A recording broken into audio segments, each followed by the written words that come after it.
Good morning, everybody. John Jerkowitz here.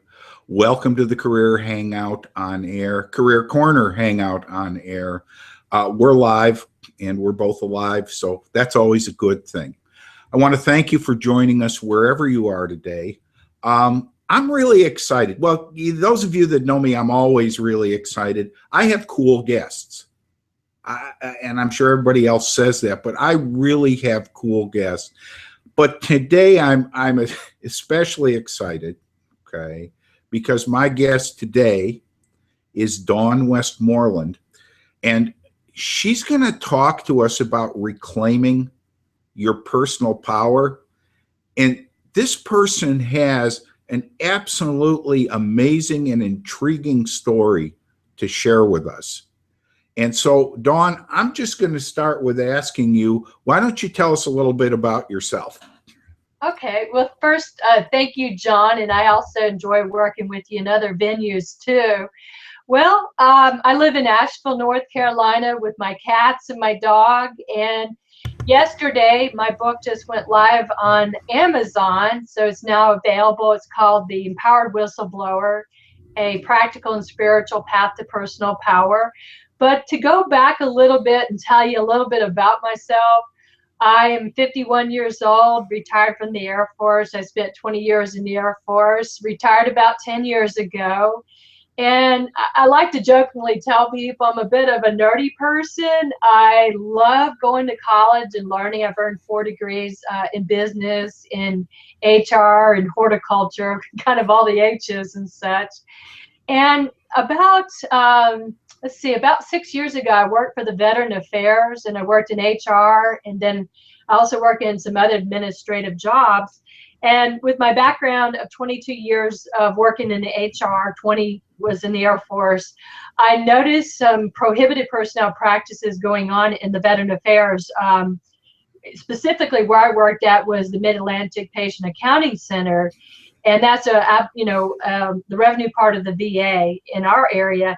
So I spoke up because I saw what I perceived as prohibited personnel practices. I saw a lot of nepotism, the hiring of family and friends, and I noticed like a third of the place was full of family and friends. And with my background, I knew that that's not right. It's not only not right and unfair, it's illegal. So I began my journey blowing the whistle on prohibited personnel practices, and went through a lot of disempowerment.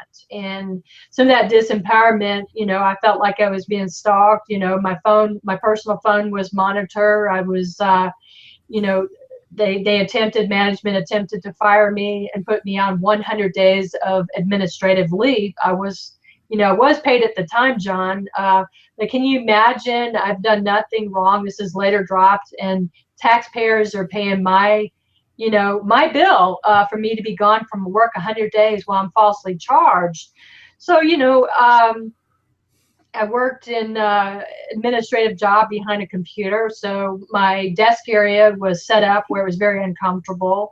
And these are just some of the things that went on. It lasted for over 2 years, and it got worse. It got intensified.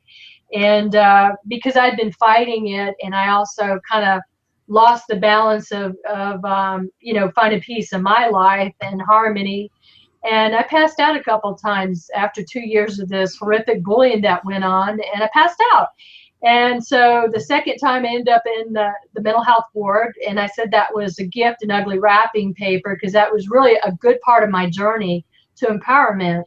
And while I was there in the mental health ward, I wasn't suicidal, but honestly, I was broken down, tired, exhausted, feeling every bit of the victimhood. And I mean, I bought into that. And that's where I was, only a couple years ago. So the third day I checked myself out, I took accountability of my life, my responsibility, and I consciously invested in myself. I hired an attorney, even though my paycheck was cut off illegally. And together we worked together, and we settled with the Veteran Affairs back in early March of 2014. And I knew at that time, that I was supposed to go through this journey. It was part of who I'm to become, part of my, dark nights of the soul. 1 week after I settled with the Veteran Affairs, I started to become a life coach through IPEC. And I know a month after that, I was in Fort Lauderdale at Wayne Dyer's workshop writing From the Soul, which was about, self-publishing or publisher. And I got called on his stage, and I knew intuitively I would be. I was called on his stage and to read a 5-minute memoir about being a victim. So, I started seeing the trends and the journey, and I knew I'd be writing a book.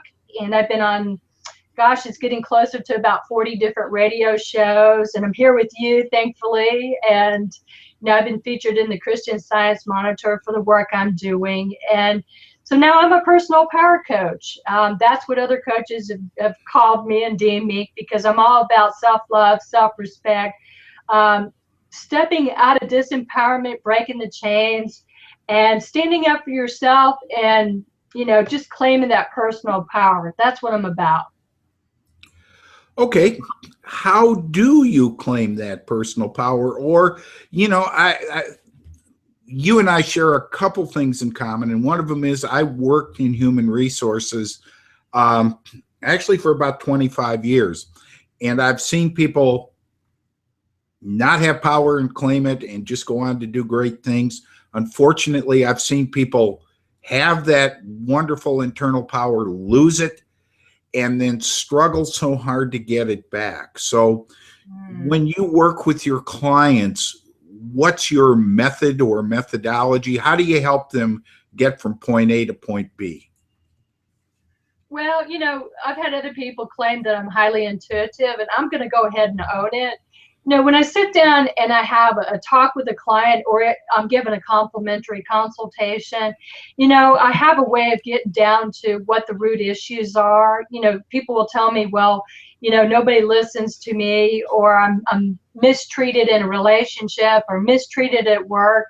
And I have a way of getting down to the core of what their real issues are, what's holding them back, what's chaining them in, what's disempowering them. And then I have the ability to look at the whole picture, because I'm a big picture person, John. And so I see that, that maybe they're lacking confidence.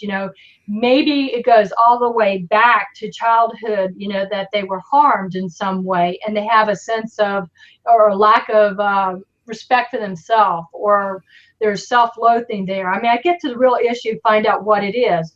And then what I do is I, address to them, this is what I see. And just about every time people have said, oh my gosh, I never considered that, or even knew that, or thought that was my issue. Well, it's kind of hard sometimes because it's so close to you. So I show them what's holding them back, and then I can, I'm able to work with them to assist them, to move ahead, to move forward, how to break their chains. And I tell people there's no magic blue pill, and this, it can be hard work. Self-empowerment is about developing yourself. So I'm able to ask a lot of empowering questions so people get their own answers. That's where a lot of people unintentionally mess up their lives. They're always looking for answers everywhere else through other people. And I'm not talking about expert help. I mean, I'm just talking about, how do I run my life? Well, all the answers are inside. So I'm able to ask empowering questions so they realize where they're at, where they want to go, and I provide the tools to help them get there. How does helping others help heal you? A lot of people that are attracted to me are people that resonate with me. And, when I wrote my book, I was real, raw, very transparent. And I talked about how, different factors in my life disempowered me. I mean, I go all the way back to being a child and being molested as a child, and, being severely introverted, being uncomfortable, being in my own skin.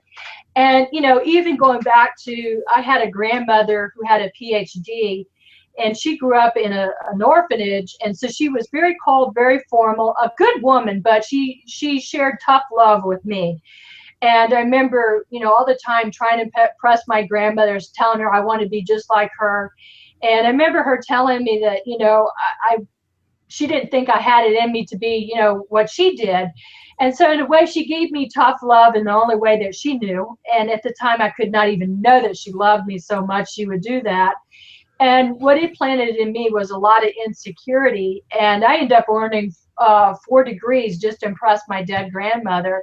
And then, you look back at all this disempowerment in your life and the trends and how you attract all this negativity, negative people in your life, negative events. And I realized later, these were really gifts and ugly wrapping paper. My grandmother didn't hate me. She loved me very much, and she reached out to me in the only way that she could. And so, I'm very excited and proud because I do love education, but I'm able to look back and see all these trends, and people see that in me. And now today I've overcome it. It helps when I help other people, it helps to heal me, heal my story. And it's all about owning your story and your story not owning you. And that's what people see in me when I work with them. So you went through this period of time where you saw a lot of things going on in the VA that were not only illegal, but weren't right morally and ethically. And you kind of took the step forward to do what you felt was necessary to, help correct that. And again, I'm going to rely on some of my many years of experience here in dealing with people who had the courage to take that step forward. All of a sudden, you lose a lot of friends. And all of a sudden, people just may not want to have a whole heck of a lot to do with you. And today, on the other side of that, you're successful, you've written a book, you're well on your way, you're helping other people. But talk to us for a few minutes about what that space between was like, between the time you left the VA and the time you reclaimed your personal power. Yeah, I've been separated from the VA. I left in March of 2014.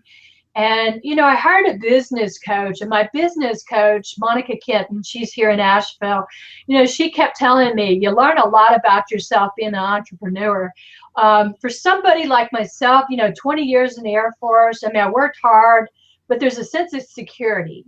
There always is, they're not going to let you fail or fall. But becoming an entrepreneur, you learn everything about yourself, what you're good at, where there's opportunities to grow.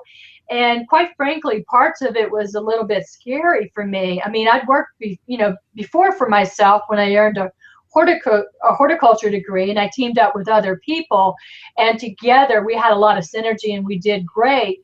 But, being a solo entrepreneur, it was a little unnerving and a little scary. I'm like, oh my gosh, it's me and me and me, and I better get busy, and I better start, bringing in money, and I better start proving myself and bringing in clients. And, we all want instant success, and it rarely happens overnight. As they say, Rome's not built one day. So I just, had to take one step after another, and I had to believe in myself, more than others believed in me. And I had days that I wanted to just, go jump under the bed and hide. I'm like, oh my gosh, am I cut out for this? I'm more of an introvert, an extroverted introvert than I am an extrovert. And, but, every day I would just get constant signs of faith and reminders, and people would come out of the woodworks, John, that wanted to team up with me, that wanted to help me, and people and resources. And then I saw the picture. I saw, this is part of the journey. Yeah, you're going to have days that you question yourself and your confidence may be a little shaky, but when you're on the right path. You get the signs. Everything just lines up. The people, the resources, you see the signs if you really pay attention. And I saw the signs. Where do you get your courage and strength from? Oh my, I get asked that all the time. I must have a little extra DNA in me or something. I had a pretty rough past, and I think that helped to define me a lot. I have a deep faith in God, and I knew I was supposed to go through all that. My mother's a very strong person. My mother was always a very strong person.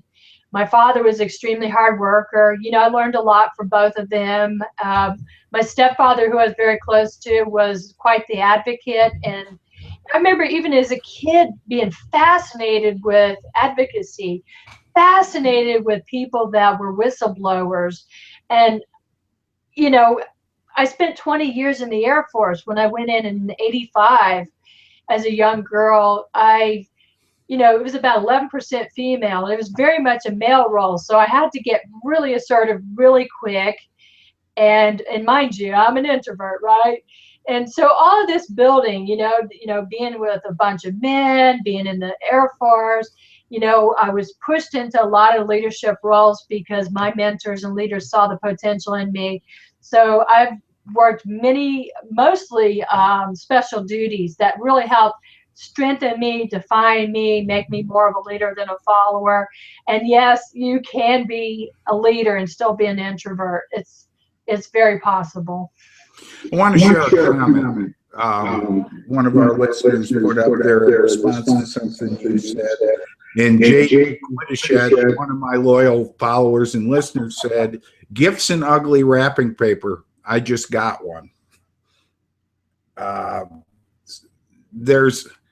I think there's a lot of people who have gone through some of the things you've gone through. Oh, yeah. And I think as I sit and listen to you talk, it's almost reassuring to know that somebody went through a lot of stuff that nobody would have blamed you for giving up. I mean, I read your bio and I thought, man, this person must get up in the morning and put Kevlar on. You've gone through, you have a great sense of humor. You have a positive outlook on life. Okay.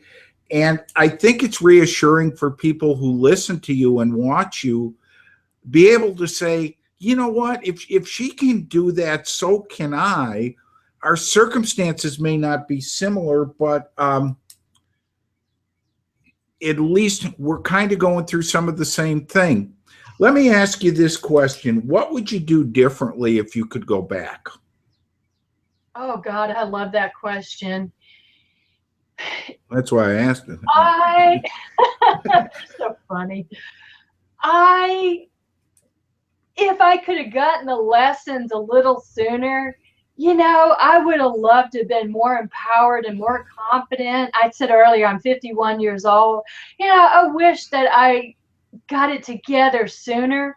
But, I already know that I was meant to go through this and through a lot more, stuff that I'm even mentioning, because I'm much more wiser today than I would be at 30 or 40 years old. But, sometimes I do wish that I was able to become far more empowered sooner, though. Now, you recently testified before a Senate subcommittee, correct? I did 3 weeks ago. I sure did. Talk about that a little bit.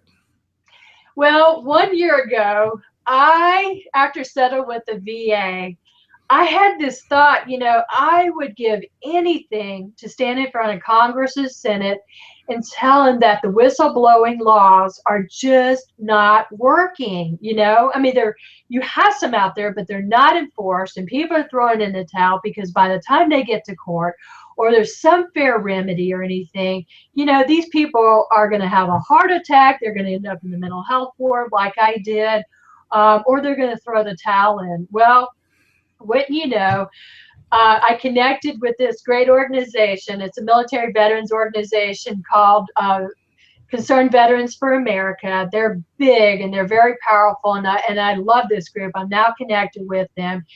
They paid me to go up to Washington, D.C., to Capitol Hill a few weeks ago. And there was about 150 of us military veterans, and I found out I was the only VA whistleblower, which surprised me. I thought there'd be more of us. And so I ended up going to, I think it was like 8 or 10 senators' office. I was on a special team with Darren Selnick, and he's one of the thought leaders in this group. And I was even in Bernie Sanders' office the day after he announced his, he's being, he's vying for presidency. So I got to, have about 5 minutes with each senator or their staff and talk about my whistleblowing story, how there needs to be laws, that help protect whistleblowers. And then, John, I was informed that that's going on right now, that there's some laws being designed. Because there's plenty of laws out there to protect, bullying in the workplace, but people have to be protected. They have to be protected. And if they have to wait years and years, like some people do, to get to court, so much happens in between. They can get bullied really bad. They can lose they can lose everything. And I nearly lost everything going through all this. And I got a really fast court date within 1 year. And it's only because of the severity. I had one of the worst bullying cases in North Carolina, and they triage it. So ever since that, I've also been, I've had other people send me VA whistleblowers to help them with my background in HR. And so it's been a really positive experience going up to DC to the Hill. So I did get what I asked for. I guess I manifested that one. Let me ask you kind of a related question. Most of us develop our perception of Congress based on CNN, Fox, and whatever news media source we listen to, okay? And to be completely neutral here, I don't know if that's accurate or not. My opinion is most of what people talk about in relationship to Congress is very negative. A group of people that really don't do a whole lot. What was your impression in the time you spent on the Hill? Well, these senators, their staffers are very, very busy. And I know that they deal with a lot of negativity, which I don't envy them. I couldn't do what they do, all day negativity, people coming to them with, problems and issues. I'd say it was a mix of responses. Like I know Senator Bernie Sanders, he was very interested in what we have to say. He's huge about reforming the Veteran Affairs because we were also there for that. Another team doing the same job went to Senator Portman's office, and he's huge about helping veterans and whistleblowers. And I was told third hand that he wanted to know who I was, and he asked for a copy of my book.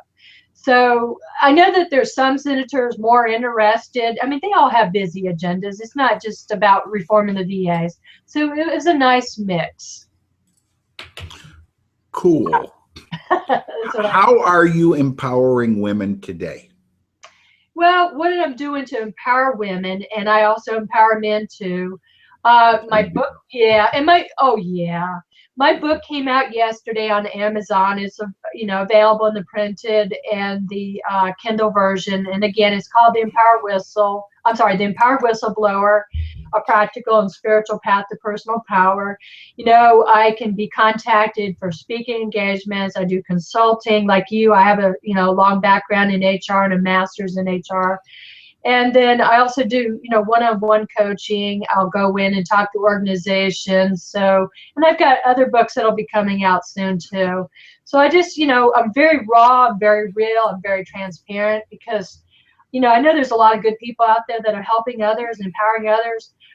The thing is, I was in the ditch, I was in the mud, and I got myself out of there. And now, now I'm out there, empowering other people because I'm not only trained as a coach, and I also use hypnotherapy as a tool. I have the training, I have the education, but I also have that experience of being on the other side of disempowerment to where I'm at today, on that side of being empowered. And I think that gives me an edge. Not that I'm any different. Well, I am different, but not that I'm any better than anyone else. I have been in that disempowerment. I bought in the total victimhood, and I was pathetic. And looking back, sometimes I'm ashamed to say how easily I bought into the victimhood, but that was part of my journey, my path. And today, when negative thoughts come in my mind, I can cut them off like that. And it's just a gift and a blessing to have that. We got about 4 minutes left. Wow. I know time flies quick when you're having fun. What advice would you give to somebody sitting out there today or watching the replay on YouTube a little later on? What advice would you give to them about keeping and sustaining their personal power? Well, the thing is, you have to, one, believe in yourself more than others believe in you. Don't be looking for confidence everywhere else. All the answers are within you. And you also have to take care of yourself. I ended up in the mental health ward because I did not take care of myself. I was obsessed in holding up justice. You have to practice self-care. You must balance that with your work details every day, whether that's meditation, walking, working in the garden. You have to have a good balance. And I would encourage everybody to spend, anywhere from 15 minutes to 30 minutes or more every day on your spiritual growth, whatever that means, because I know everybody has different beliefs. It could be meditation, it could be reading, it could be listening to audiobooks, but it's really important to consciously invest in yourself, and it pays big dividends. Good. So what do you have coming up in the next couple weeks? What would you like our viewers to know that you've got going on, and any sort of special offers you have out there, anything like that? Yeah, well, my book, launched yesterday, and Empowered Whistleblower. They can check that out on Amazon. They can also go to my website and get a complimentary first chapter at no cost, so they can see what the book is about. That's called the empoweredwhistleblower.com, and then they can opt in and get a copy of that. And I also offer a 20-minute complimentary consultation with myself. They can reach out to me. They can send an email to Dawn. That's Dawn like the morning. I'm sorry, back up. It's coach, like you're coaching, coachwithdawn@gmail.com. Coachwithdawn@gmail.com. And ask for a 20-minute complimentary consultation with me. Thanks, Dawn. And thanks for taking the time to be with us today. Before I sign off here, I want to apologize to our viewers. I'm not quite sure what happened, and it was kind of funny in the green room prior to coming on. I was talking to Dawn about a colleague of mine here, Andrew Hatchett, who many of you know, who talk about some of the snafus that go on, our gremlins and trolls. And by the way, trolls live under bridges, gremlins live in your walls. I'm not sure what happened. Comment Tracker worked, then it didn't work, then it worked, then it didn't work. And my lower third kept flipping back and forth. It was mirroring. And I'm really not sure what happened. I apologize for the distraction. And I will apologize even more if it's something I didn't set up right. But this was a new one on me. But, it's live TV, friends. So that's the real joy of doing all this. So hopefully next week, I'm still waiting for a confirmation whether it's going to be next week or the week after, I'm going to have Ms. Kristen Owens on as my guest. And Kristen talks about a lot of empowerment issues, a lot of success issues. And as a matter of fact, I attended a webinar she did yesterday at lunch. Just super, super person. And I'll be posting more on the event page when we create that. So thank you for watching, and I hope you all have a great day. Take care now.